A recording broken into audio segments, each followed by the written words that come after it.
সুপ্রিয় দর্শক, বর্তমান বাংলাদেশের আরেক উপদেষ্টা আসিফ নজরুলকে আমরা কম বেশি সবাই চিনি। তবে আপনারা কি জানেন, আইনমন্ত্রী আসিফ নজরুলের একটি সুন্দরী কন্যা সন্তান রয়েছে। বর্তমানে কি করছেন আসিফ নজরুলের মেয়ে? বিস্তারিত জানতে ভিডিওটি না টেনে শেষ পর্যন্ত দেখতে থাকুন।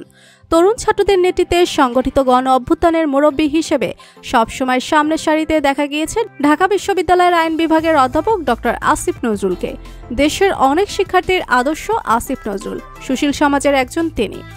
1966 সালের 12ই জানুয়ারি জন্মগ্রহণ করেন তিনি একাধারে লেখক, ঔপন্যাসিক, রাজনীতি বিশ্লেষক, সংবিধান বিশেষজ্ঞ ইত্যাদি। জন্মসূত্রে তার নাম Mohammad Nazrul Islam. TV talk show তার কলমের সাহসী রাজনীতি বিশ্লেষণের জন্য তিনি বিশেষভাবে খ্যাত।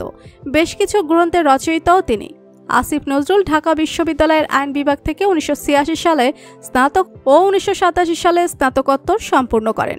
1999 সালে Suyash school of oriental and African studies university of London থেকে তার পিএইচডি সম্পূর্ণ করেন। পরবর্তী জার্মানির বন শহরের এনভায়রনমেন্টাল ল সেন্টার থেকে তিনি পোস্ট ডক্টরের ফেলোশিপ অর্জন করেন। তিনি school of oriental and African স্টাডিজে একজন কমনওয়েলথ ফেলো হিসেবে কাজ করেছেন। আসিফ নজরুল বর্তমানে অন্তর্বর্তীকালীন সরকারের আইনমন্ত্রী। ব্যক্তিগত জীবনে আসিফ নজরুলের প্রথম স্ত্রী ছিলেন অভিনেত্রী রোকেয়া প্রাচী। তাদের বৈবাহিক সম্পর্ক বেশ কয়েকটি বছর ছিল। এরপর 2012 সালের শেষের দিকে আসিফ নজরুলের এবং রোকেয়া প্রাচীর মধ্যে ডিভোর্স হয়ে যায়। এরপর 2013 সালে আসিফ নজরুল দ্বিতীয়বার বিয়ে করেন বাংলাদেশের পুরনো কথা সাহিত্যিক হুমায়ুন আহমেদের মেয়ে শিলা আহমেদকে। 2015 সালে 9 মে আসিফ মাহমুদ ও শিলা আহমেদের ঘর আলোকিত করে জন্মগ্রহণ করে তাদের মেয়ে। বর্তমানে আসিফ নজরুলের মেয়ের বয়স 9 বছর। আসিফ নজরুলের মেয়ে বর্তমান ইংলিশ মিডিয়ামে ক্লাস 4-এ পড়াশোনা করছেন। জানা যায় আসিফ নজরুলের মেয়ে বড় হয়ে বাংলাদেশের একজন জজ হবে।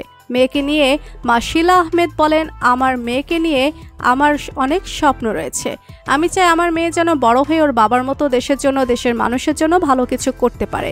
আমি ঠিক সেইভাবেই আমার মেয়েকে গড়ে তুলেছি। সবাই আমার মেয়ের জন্য দোয়া করবেন, আমার মেয়ে যেন বড় হয়ে দেশের মানুষের জন্য ভালো কিছু করতে পারে। তো বন্ধুরা, বর্তমান বাংলাদেশের অন্তর্বর্তীকালীন সরকারের উপদেষ্টা আসিফ নজরুলকে আপনার কেমন লাগে জানিয়ে দিন কমেন্ট করে। আর ভিডিওটি ভালো থাকলে একটা লাইক দিয়ে চ্যানেলটি সাবস্ক্রাইব করুন। ধন্যবাদ।